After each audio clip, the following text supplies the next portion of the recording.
We're talking about whether or not Jesus existed, and you had a number of issues with my video response to Holy Kool-Aid, and I'm just wondering if because this one of the things that was kind of your running theme in the video was just that I had no basis for what I was saying, and that I was pretending that information didn't exist. And a bunch of information was just inconvenient for me, so I chose not to be convinced by it. And I'm just kind of curious if you can acknowledge it all, because you even played a clip in your video acknowledging that where I'm getting my information comes from actual scholars. Can you acknowledge that all of the information that I espouse in my video does come from scholarship, whether you agree with the scholarship or not? Like, it's not just me pulling things out of my butt and discussing. Well, like yeah, no, I would. Scholars. I definitely wouldn't say that any of the positive arguments that you do make are just things that you made up. But my problem was that the negative arguments that you make, or just the outright dismissal of other scholarly evidence that's there. So I guess my question would be, why are certain scholars trustworthy in one sense, but those same scholars are not trustworthy when it comes to other stuff? What do you mean? Are you like talking Bart about Ehrman, for example? Bart Ehrman, I mean, and I get that you can agree with somebody on one thing and disagree with them on other things, okay? Right. There are a great many things that I disagree with Bart Ehrman on, like the pastoral letters being forged. I don't see that as being, a plausible. I don't see there being enough positive evidence for that to be the case. And then also the dating of the Gospels, I disagree with that. But I also, Bart Ehrman acknowledges that just thinking Jesus outright doesn't exist or didn't exist in history is just silly, and it makes you look foolish. So, I mean, I guess my thing is, if there's something that I disagree with you on, I have reasons why. And right. I didn't really get a lot of reasons why from your video. It's just you seem to just take the evidence and push it to the side and then say that there's no evidence, except for all the stuff that you push to the side. Well, I mean, so you understand that in that video, I was responding to specific arguments levied by Holy Kool-Aid, and I was right. speaking to a specific audience that was that's kind of on my level. As far as a lot of these topics that you're talking about, like the pastorals and the Gospels and all that, like I was right. I you was were preaching to your own respective choir. Well, not necessarily preaching to my own choir. I was preaching to a group of people that are on the consensus side of those topics. So like me automatically going into the video and agreeing like with Thomas about, how the Gospels are not eyewitness accounts and that they're anonymously written and the pastorals weren't written by Paul. Like I don't have, every time I make a video, I don't have to go through all of my reasons for holding those positions. Like I can, if unless the video is directly talking about like, why the pastorals are written by Paul, then there's no reason for me to mention. Like that just adds a whole bunch of information that's not pertinent to the topic that's being discussed. So just because I don't talk about it in that video doesn't mean that I don't have evidence-based reasons for adhering to that position.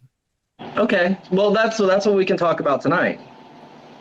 You made a video responding to a specific video that Thomas made, and I made a video responding to a specific video that you made. So obviously, right. There's going to be plenty of room for new ground. That's why we're here. Right. Exactly. But there also were things that you also said that were factually incorrect. Like you said that the idea that Jesus was crucified in a celestial manner in the, in the heavens or in the firmament or whatever. You said that comes from St. Paul. That does not come from St. Paul.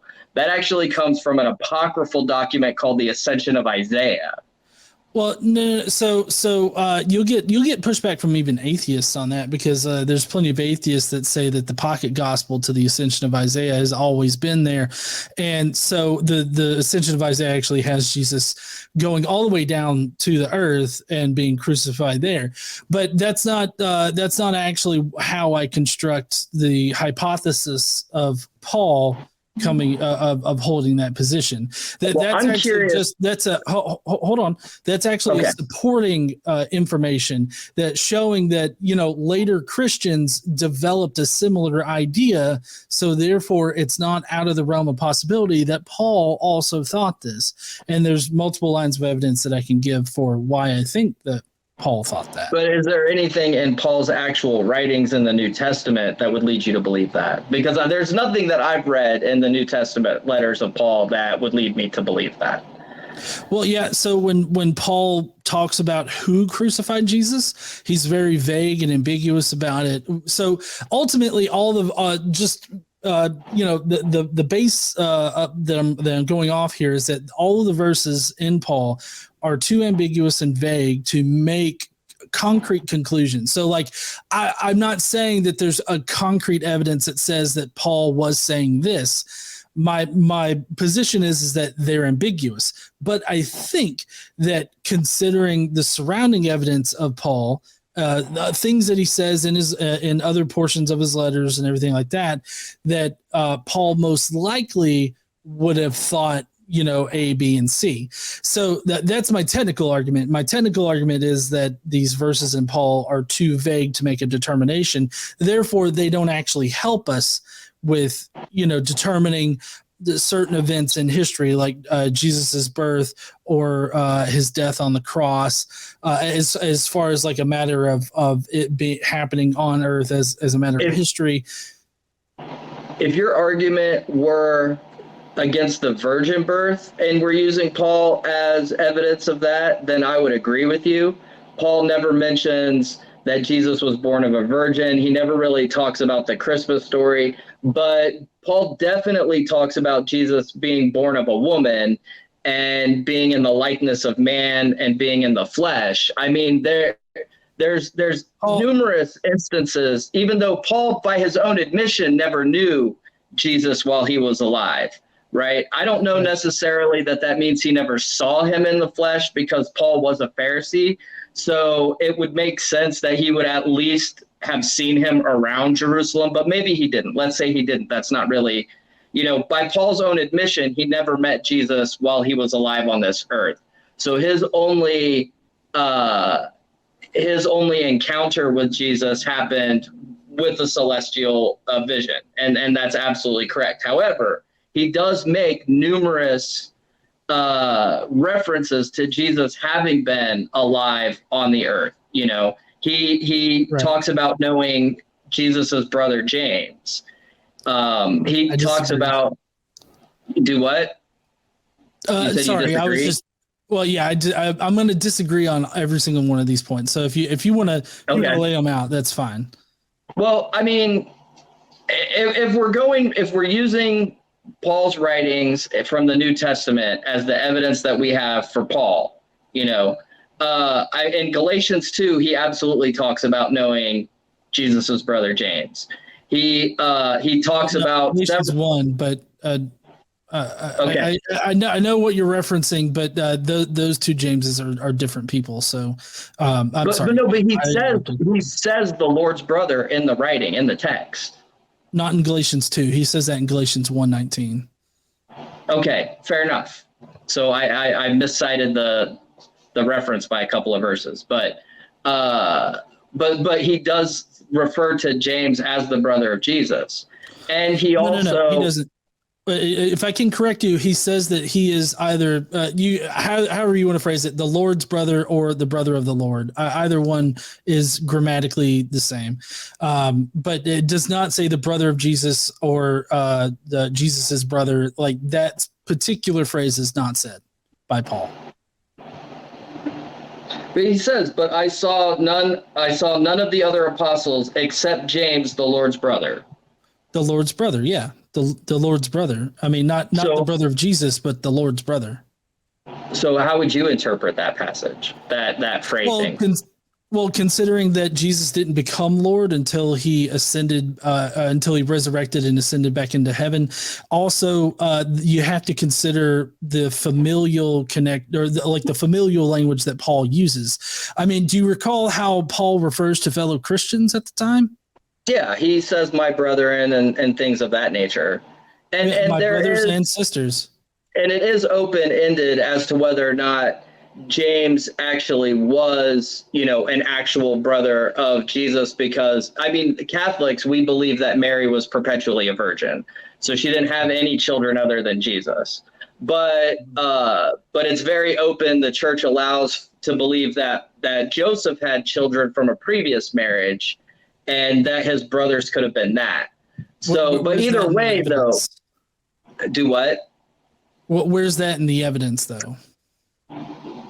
If you're talking about the evidence that we're discussing right here, that's slightly off topic.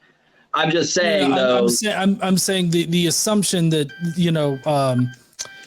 the assumption that Joseph had children prior to marrying Mary comes from the Proto-Evangelium of James.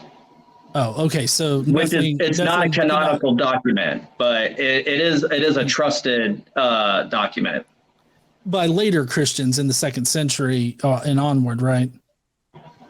I mean, I don't know exactly when it was dated.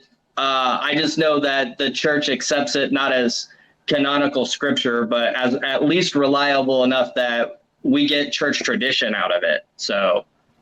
Well, yeah, but I mean, church tradition doesn't necessarily trace back to like whatever actually happened. So, I mean, that's just not evidence. Right, but I'm also not asserting that as a fact. I'm just saying hypothetically, as a hypothesis, Jesus might have had older brothers. But I mean, I see in it that while that may be possible, like I mean, I think that it would be reasonable to assume that, that a Jewish rabbi would have a brother or something like that. Like, but either way, think that's possible. Well, I think that's possible. I think that you would need evidence in order to suggest that it's probable. Those are two different things. Just because it's possible doesn't mean that it's probable. And also the Greek words that are used here in this particular section is actually describes either a blood relative or a fictive kinship, considering that Paul's use of the fictive kinship for everybody else, it makes it seem like the distinction that's being made is between an apostle and a general Christian. And the word is adelphos. Right. I've never heard a solid argument that suggests that it has to mean a literal blood relative. People automatically assume that it means a blood relative without actually making an argument that that's what it means. No, I totally agree with that, because this is an argument that I have with Protestants all day long that deny the perpetual virginity of Mary. But just because when James is referred to as the Lord's brother, or the brother of the Lord, or whatever, just because the word that's used can be ambiguous, that doesn't. Well, the biggest point is that it's at least somebody that was close to Jesus, if not a brother. So, well, no, how is that not evidence? That it means that. How is that not evidence from Paul that Jesus was an actual man?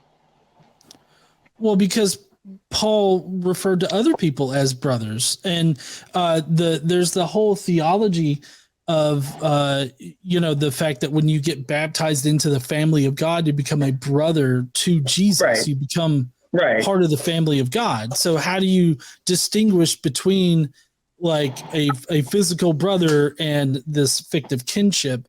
So do you not believe that this James, this other apostle that Paul knew, was one of the original 12 disciples that are mentioned in the Gospels? Because there are two James. You don't believe it's either one of those?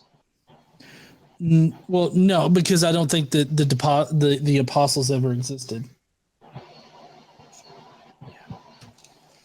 I don't think the apostles ever existed. Sorry, not apostles, disciples. The disciples that are in the Gospels, Paul never references them as disciples. He never references them in a way that would indicate that they ever knew Jesus personally, like while he was alive on earth. So, I mean, I think that the whole idea of Jesus having disciples only comes up later when the Gospels are being written. So then also, again, when Paul references Cephas, then you're going to say that that's not Peter from the Gospels. I mean, it obviously is Peter, but I think the Gospels took Paul's letters and saw that Peter was one of the preeminent, or maybe they just already knew that Peter was a preeminent founding figure of Christianity, and they made him a disciple. But what I focus on is the evidence that we actually have, and the evidence in Paul never indicates that Peter or Cephas or Cephas, however you pronounce it, is a disciple. Like, he was never a disciple.